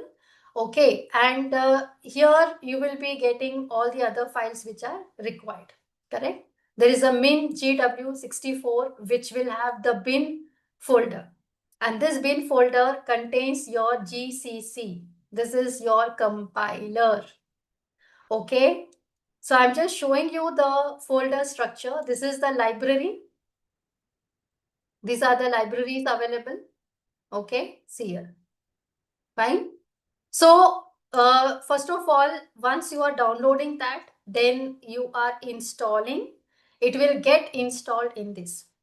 Now, very important, okay, whether you are doing C or you are using any other programming language, understand you set the environment of this so that you are able to run this program from any particular, path. Okay. So now what needs to be done? So if you go to C, it is C program files dev cpp, right? So if you go to the PC, okay, and go to the properties of this, fine, right? You have got the properties of this advanced system settings. Okay, so if you go to advanced system settings and you go to the environment variables, and you go to the path. Okay, so here the path of your dev cpp min gw64/bin needs to be set, because bin contains your compiler. Okay, so this path, you copy it from here. Okay, that is your min gw bin. Copy this path and you need to set it over here. Okay, by clicking on this new, you set it over here and click on OK. Now, why this is to be done? So that you're able to compile. If you want to use the command line utility to do this, okay, then it is important. So here that is done. Okay, that is done. Now, if you go to the dev C++, this IDE, when you open this integrated development environment IDE, okay, you are going to get this type of the interface. So on the left hand side, you have got the project, okay, classes, debug options. So initially, we will go for the project. Here you can see compiler, resources, compile log. This is debug option, find result, and this is close. Okay. So now here, okay, let me just go through. Any more questions here?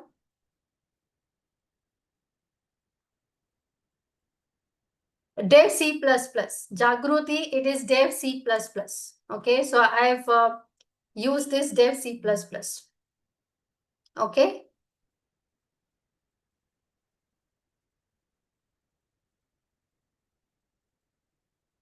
Yeah, in VS Code, Desai Sumit, VS Code, okay, you need to add the extension. Okay, so in the next session, I will also show you how to use the, compiler in VS Code. Okay, good. Because this is easy. Okay. Okay, on LMS, you will be getting the link. All we will be discussing. Yeah, okay, let us write the example. That is what I'm going to do now. Okay, so go to the file, new. You can directly take a source file or you can take a project. Okay, so here you take initially a console application and I'm taking a C project. Okay, I'm taking a C project. So here, let us give the name of the project as C project. Okay, so please, I will show this once again. Okay, I have opened the dev C++ compiler, IDE. Then I will also show you how to write in Notepad and compile that. Okay, both the options are available. Multiple options are there. So new project, console application, select the C project. Okay, and here I have given the name as C project. This is a project. This is not one file. Project means it is a collection of different files. Okay. Click on OK. If you want to make this as a default language because we are learning C, so you can select the C project. Click on OK. Fine. And here I have created a folder. Okay. So let us go to the folder for C programs. Okay. Day 1. So this is C project. Okay. And you will see the project is saved as start.dev. Okay. Now I don't need this. Okay. So I'm going to delete so that we can start writing the code from the beginning. So by default, it is going to save this file as main.c. Okay. Main.c. Now here you can simply write the code hash include stdio.h. Okay, now what is this? This is a standard header file. Okay, this is a header file. Okay, now I'm going to write the main function. Okay, within the main function, I'm going to simply use the printf. Okay, printf. And simply write a hello world program. Okay, simply write a hello world program. And you have to give a semicolon because semicolon marks the, your executable code. Okay, it is terminating here. And this main, okay, as I said, please, make a habit of writing the comments everywhere wherever possible. Okay, so this is the main entry point, okay, of C program. Okay, of C program. See, this is the code I have written. So first of all, what we have to do? We have to create a project if you are using dev C++. Then there is a main.c file created. Yes, you can create other files with a different name. This is the initial file created. Hash include stdio.h. Then main, you have to write the main function. Functions will always be having parentheses, okay, round brackets. This is a main entry point of C program. Then we are going to open the brackets. Within that, we are going to write the code. Okay, so this is printf hello world. Okay, this is what I need to give the output. Now this printf is defined in this standard io.h. See, this was the question raised. Okay, so to use this printf, okay, I need to use this header file because these functions are defined in this header file. Otherwise, you will not be able to, you will get a compilation error. Now, once you have written this code, go to execute and click on compile. Okay, now when you click on compile, you are getting the compilation result. Errors is 0, warnings are 0. Okay, your program is compiled successfully. Now you can go to the tools, execute. There is a run option. F10 you can press. You can compile and run also both. Okay, so if I click on run, now my program is run, and on the output, I'm getting hello world. On the output, I'm getting hello world. Okay, see, this is the output. Okay, this is the output. A very simple C program I've written. So have I written here the int? By default, it is int, but you can write. Okay, you can write int main and then you can write return 0. See, there is no one way. Please understand that. Okay, now the same program I will be writing in the notepad. Okay, so this is notepad++. See, different ways I'm showing you. Okay, so if I go to now here, this is a note. See, you can use notepad. You can use notepad++. Notepad++, you can set the language. So I'm setting the language as C. Okay, so there are some questions. Yes, let me take that. Yes, Harshita, I'll show you that also. Yes, you can use the VS Code, but you need to add the extension, Lakshmi, otherwise it will not be, you will not be able to compile it, okay? Int is not to be written. Just I have shown you the code. Int is not to be written. Okay? By default, it is int. Yes, we can use online compiler. I am coming back. I will be showing that after this. Okay. So one example I have shown you is by writing the code in Dev C++. Okay. So look here. The question somebody has raised that is it necessary to write int? It is not required. My program is compiled and I have got the output also. Okay. Now I will write the code in Notepad++. Okay. So I have set the language. Hash include stdio.h. Okay, I'm writing the main function. Okay, and I will save this file first. Okay, so let me save this file again. So I have created these C programs. Okay, so let me save the file as program.c.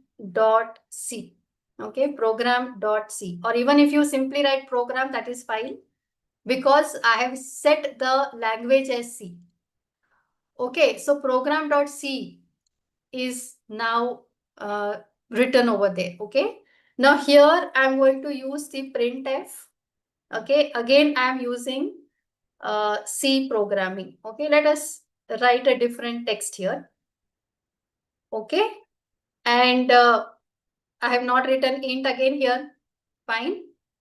Save this. Now, why I have used the GCC compiler? Okay, please understand now.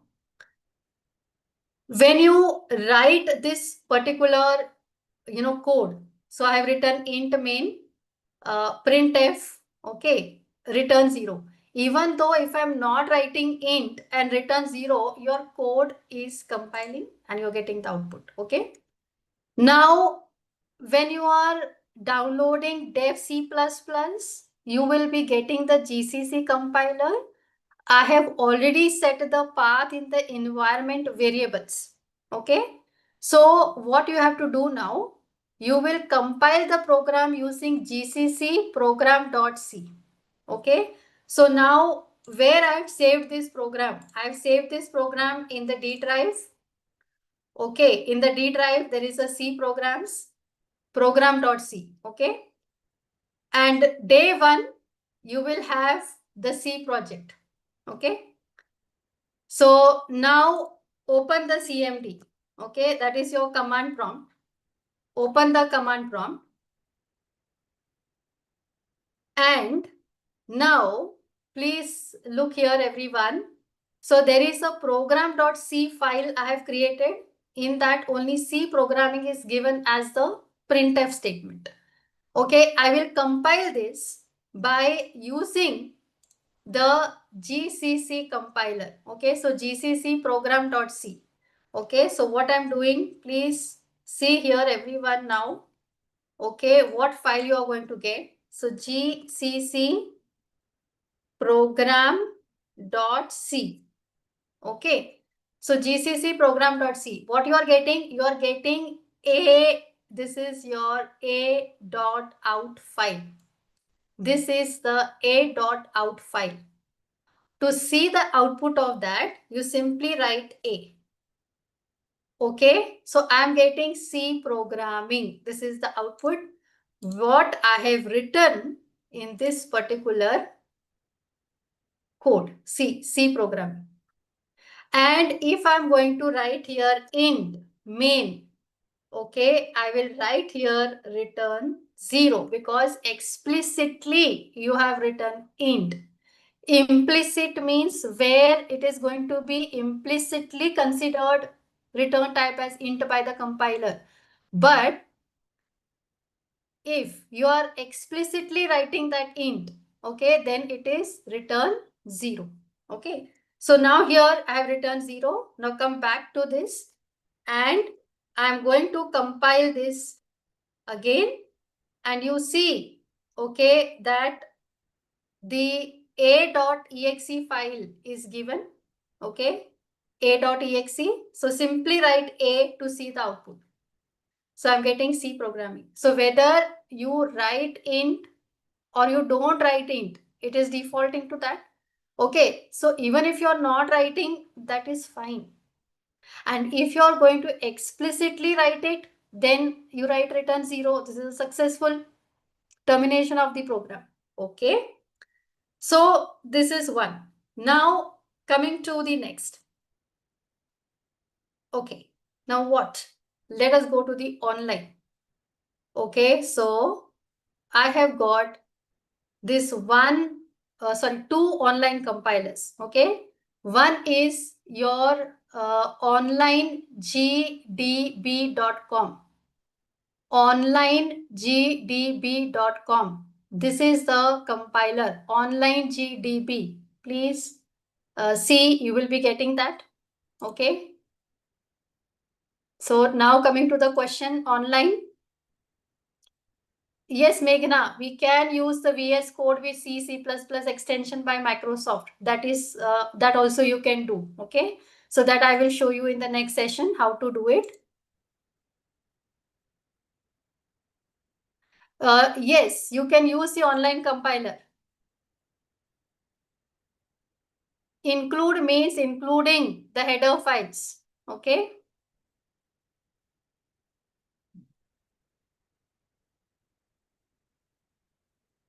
See, understand one thing. Now let me come back to this. See, if I will not write this hash include, so one by one your questions I'm going to answer. So if you're not going to write this hash include stdio.h, okay, somebody has asked this question. If you're not writing this hash include stdio.h, what will be the output? Let us compile this. Okay. See here, you are getting the error. This is the compilation error. Okay, so program.c in function main. Okay, fourth line number. That means your printf statement is giving this warning: incompatible implicit declaration of built-in function printf. Implicit it is considering. It is a built-in function, means it is a function which is already available in the header file stdio.h. So if you're not including stdio.h, you will be getting the error. Okay, so now I will uncomment this. Okay, so we have to include the stdio.h so that we can get the printf function. We can access the printf function. Okay, now I'm going to compile it. No errors, and you're getting the output. C programming. Okay, now one more thing is there.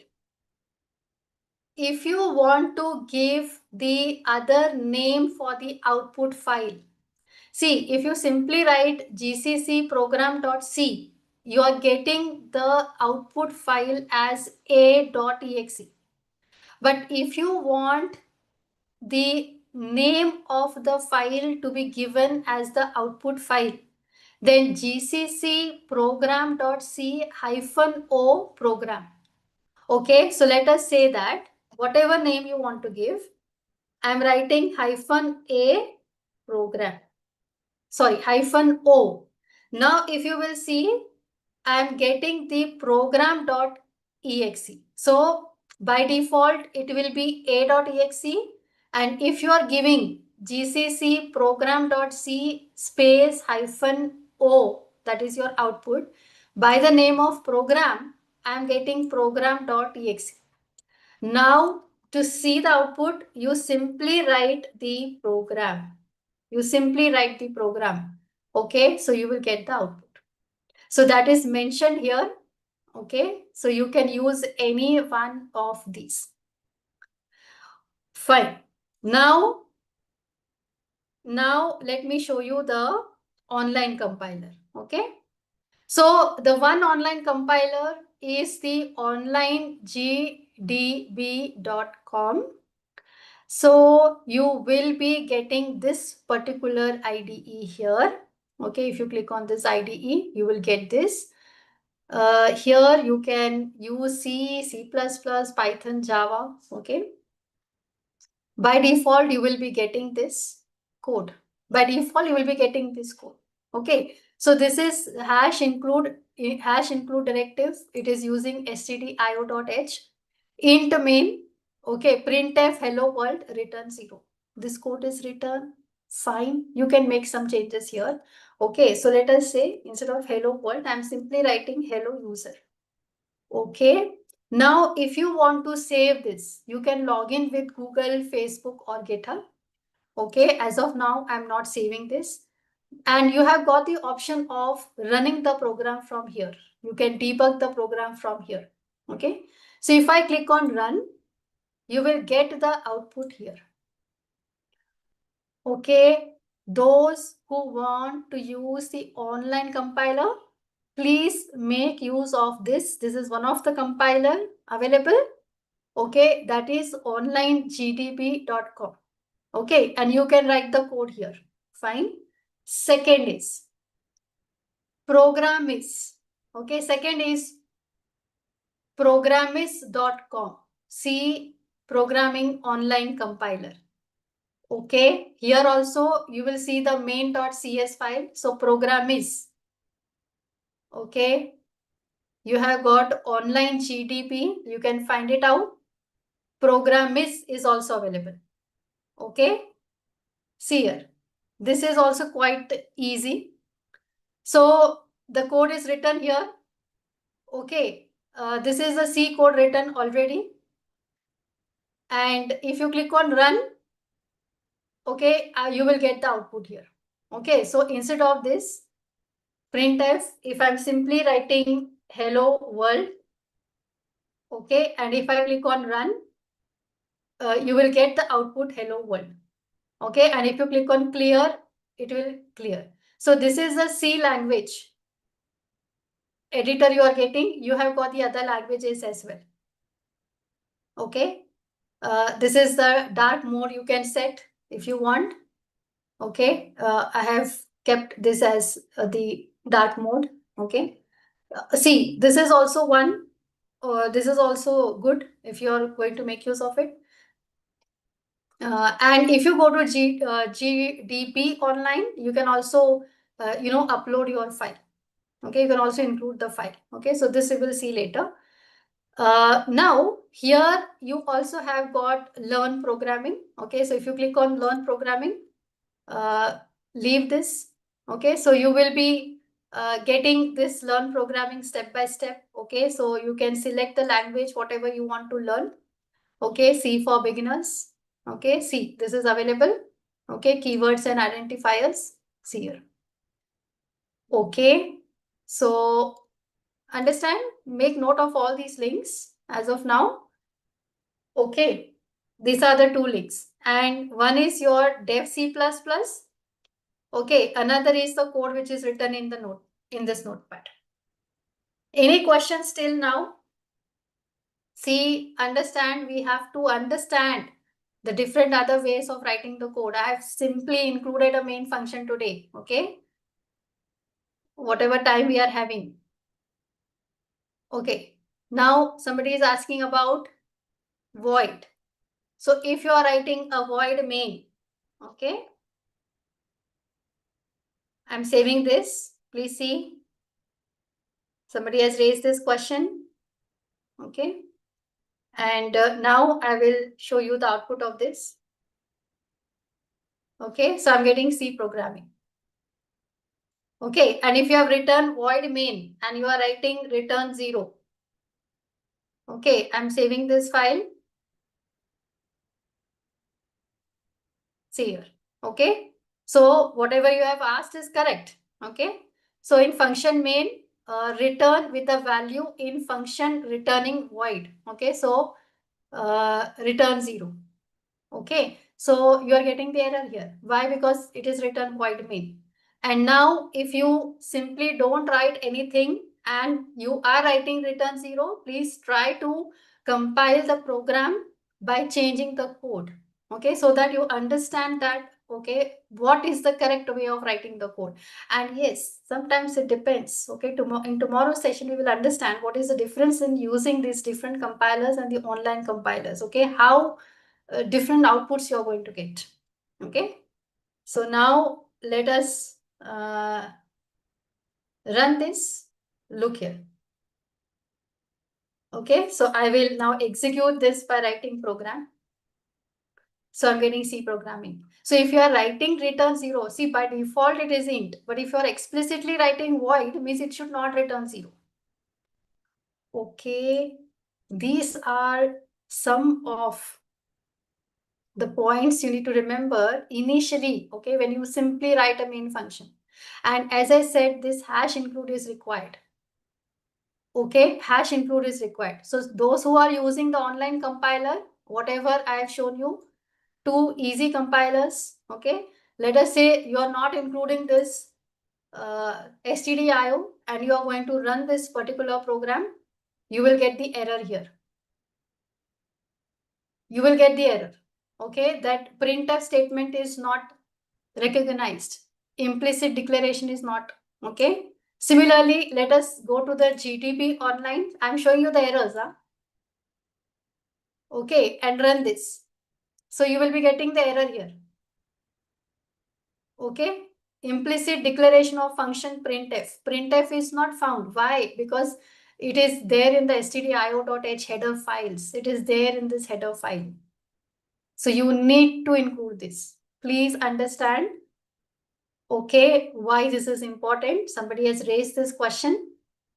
Okay, similarly, there are different functions available in different header files. Okay, so this directive needs to be, this header file needs to be included by using hash include directive. Okay, is this clear now, everyone? Is this clear? Christy, your question is cleared about void? Okay. See, I have shown, Argadeep, I have shown that even if you are writing void main, okay, then you don't have to write return 0. But if return 0 is written and nothing is written, it is okay, because by default it is int. Okay, so that I have already shown you. Okay. Yeah, you can do it. Okay, but the you need to set up that. Okay, on Mac OS, if you want to do it, I will show you that also. Okay, but you need to follow because we will not have the Mac OS here. Manju, int you will use if you want to return something. In it, now we are not returning anything. We will create the functions which will return some particular value. In the main, if you are writing return 0 means it is a successful termination of the program. There is something to tell to the compiler that the program is executed successfully. That is why return 0. Okay, it is nothing but to tell the compiler about the successful program termination. But yes, we can write the different functions which are returning some particular calculated value. Okay, so we'll see that in the return types. Then, okay, Rashma, understood. Fine. Okay, that I have explained. Scanf is used for taking the input. So tomorrow we will be going through some example of scanf also in input and output. Okay, in that we will be learning scanf, that is taking the input. Returning to the compiler. See, you can use Varsha, you can use any compiler, whatever I have shown you. Okay, you can use this dev C++. Okay, directly you can run the program from here. Okay, if you want to use the command line, you can use a command line. If you want to use online, you can use online. Okay, it is up to you. Fine. Form, I'm not aware of. Okay. Everything is clear, Akshita? Good. Int and void difference I have shown. Okay, I hope everyone have understood.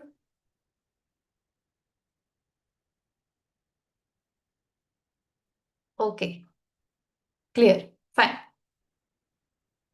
So I hope this is clear. Okay, so I will share this particular links. Okay, because I think only links are important here. So I'm stopping the share as of now. Let me just go through. Okay, let me share this link. Okay, I'm sharing the online compiler link in the chat window. If you can access, okay, you can please access that in the chat window.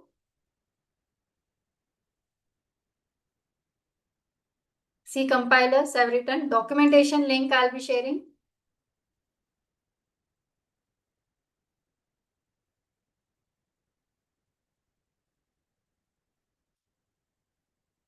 I hope you are getting this links.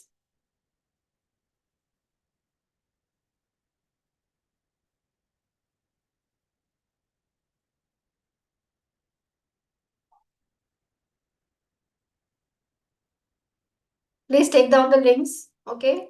So to summarize for today, okay, what we have learned, we have started with introduction to programming and C basics, features of C, applications of C. We have understood the compilation process, structure of a C program, what are the software and the ID requirements, and we have written and executed a simple C program using dev C++, GCC compiler, and using 2 online compilers. Okay, documentation link is shared. I hope everyone has received that. Okay, clear?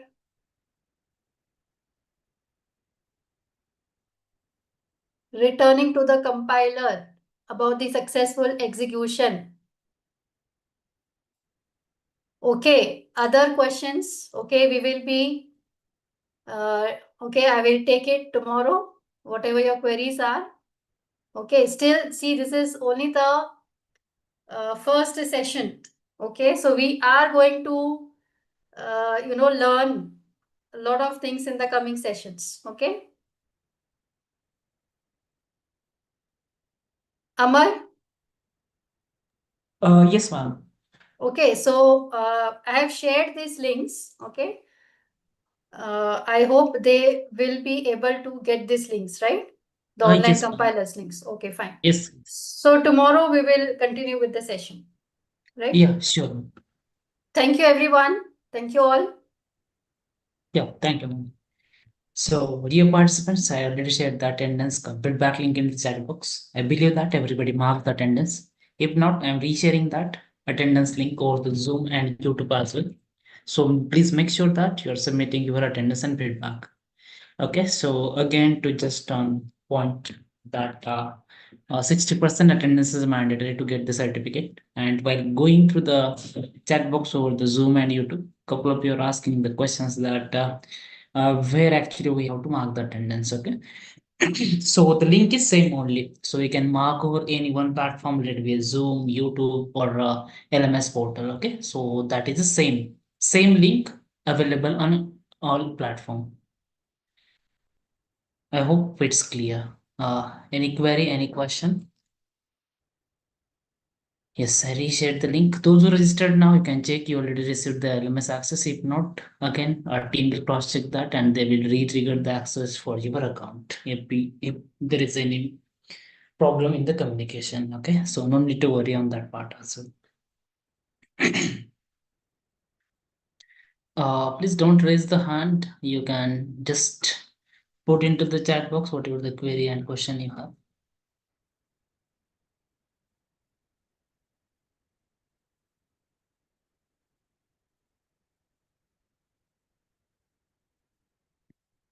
One, you can just search with the ExcelR solution. You will find that sir link is not working. Link is working fine without any issue. You can, I think there is a problem in your system, so you can just check from another phone or laptop. That will work fine. Okay, copy the link and paste into the another platform. It's working fine and open as well. Till 9:30 it will open. Sir कल भी lecture है. Yes. So कल भी lecture होगा every day Monday to Friday in the week 5 days for next 15 days. So today is the day 1, 14 more days to be. So please make sure that you are attending all the sessions and joining on a time. Those who are asking for the YouTube live link, so you can search with the ExcelR solution, you will get that. Okay. How to see recorded class? I explained that in today's session. Wherever I took the LMS KT, so you can repeat that. So in that you will get to know that how to see the recording sessions, and you will get the all study material as well over the LMS portal.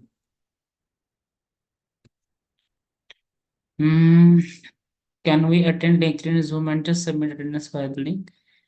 See, then that is the flow we are following right now, right? So you can attend over the Zoom, YouTube, no problem. It's up to you as per your comfort.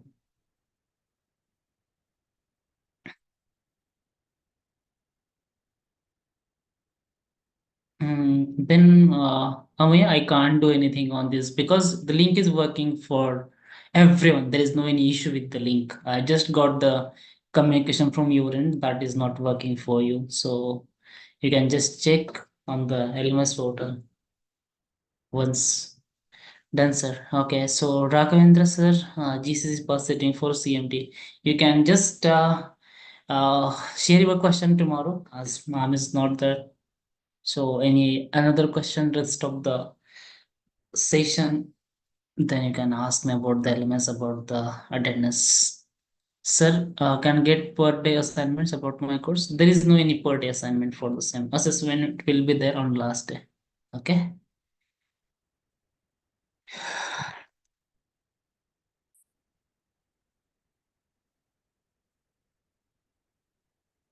Okay, sir. Satisfied with the answer. Thank you. This, sir, I have one question. Yes, tell me.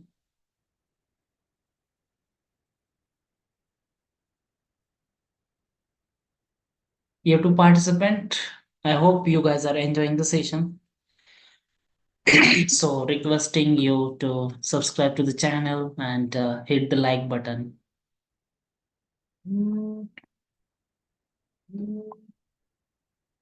How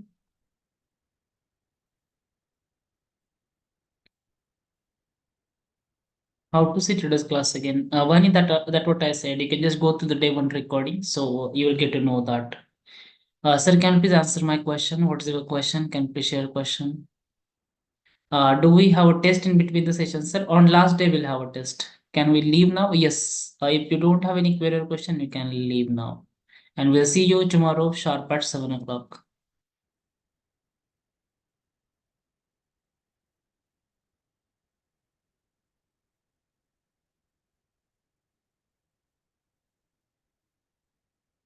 All done.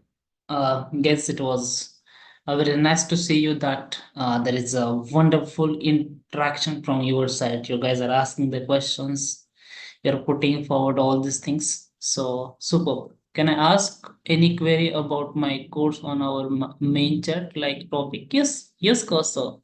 That is open for query and questions only. Chat box is open for you for query and question. You can ask any question related to the topic. Yeah. Thank you so much, Jyoti ma'am, for your comment. Nice to see you here again this session. Hello, sir. I haven't got any email regarding the link. You can just check. You can re-register if there is any issue while filling the form. Then you will get that. If not, still again, if you face a issue, then feel free to reach out to us via edl@excelr.com. Our team will help you on the same. Yeah, welcome, Nidhi. I think it's almost 9:15. So we'll see you tomorrow sharp at 7 o'clock. Till the time, take care of yourself, take care of your family, and happy learning with ExcelR. See you tomorrow. Bye bye. Good night, and have a nice time ahead.